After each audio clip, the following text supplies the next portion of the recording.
Our first guest tonight is that young man we saw a minute ago down on the farm in Somerset.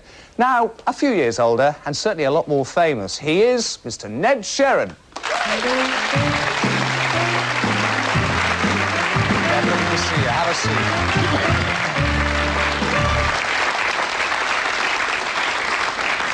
seat. Ned, you are the first person actually to christen the new sofas. Are they comfortable? You want me to criticise them or christen them? Well, you can criticise them as well if you like. It would be a bad idea to christen them, I think. I think they're fabulous. I think design is spectacular. I think the whole thing looks wonderful. They tell me already we're getting hundreds of phone calls saying how much they like the set, yes. So I'm glad. The main thing is you feel comfortable. How much are they going for? If I made a bid, what would I... Well, give us 10 weeks just to do the show and we'll consider it later. 10 quid to take them away. Oh, I thought we were starting with a nice, friendly person. Ned, you must be a friendly person because you're a West Country boy. We've made a lot of the fact that you started life down on a farm in Somerset. Can you tell us where exactly that was? It was, well, it started halfway between High Ham and Low Ham. I suppose if you're going to go into the theatre is a reasonable place to start. But then when I was 3, I think, in 1934, we moved to King Weston, which is sort of somewhere between, depends which way you're going down which road, but Somerton is there, and Castle Carey is there, and Glastonbury's there, and Sparkford's there, and Yeovil's just down there. Are you any the wiser? Well, I actually had a look in the atlas today to make sure I knew exactly where it was, Ned. I like a well-briefed. Yes, read all the biographical information and then check the atlas. Now, you decided somewhere along the way that life on the farm wasn't going to be the ultimate for you. Yes, I didn't like getting my hands dirty. As there was only one farm and I had one brother who was very good at it, it seemed a good idea to leave that to him and get the hell out of there.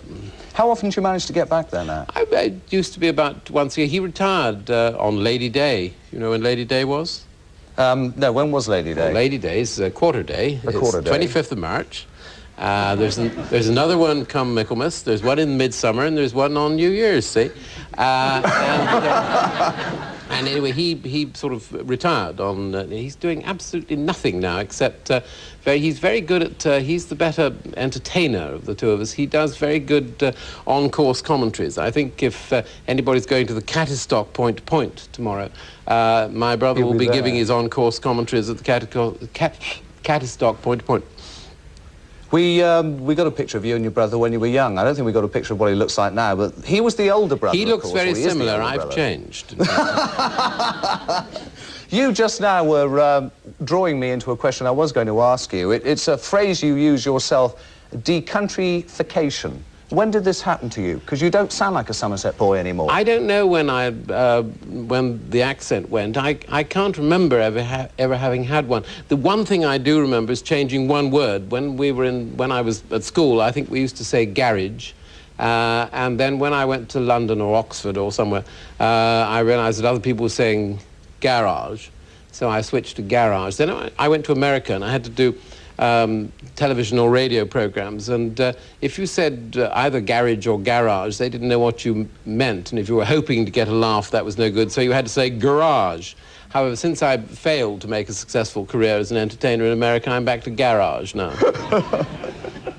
Ned, in terms of work, you were saying your brother's pretty well put his feet up, apart from doing the point-to-point commentary. You certainly haven't put your feet up. I mean, this is quite a new... No, well, I'm 3 years younger. I'm only 59. I mean, I'm a mere slip of a boy at the moment. You obviously thrive on working, because, I mean, you're working everywhere. You're directing 3 shows at the moment. Yes, now let's just spell out where they are. Quickly. The Apollo Theatre in the West End, you can see Tom Conti, who's taking over from Peter O'Toole and Geoffrey Bernard, which came very successfully to Bath recently. It did indeed. Down at Southampton, if your area gets there, there's a splendid play by a wonderful girl called Geraldine Aron, a very funny Irish family comedy opening called Same Old Moon, and any moment now to Swindon, where the skaters are skating now, but on much thinner ice will be Victor Spinetti, who's having a tremendously successful time. He just wowed Australia. He's about to go and wow America. And if Swindon is very lucky, they can see him at, is it the Wyvern at Swindon? The Wyvern Theatre at Swindon, I don't know what yes. date, but Victor is unstoppable. We'll look forward to seeing Victor coming here. That's the plug over. You get on with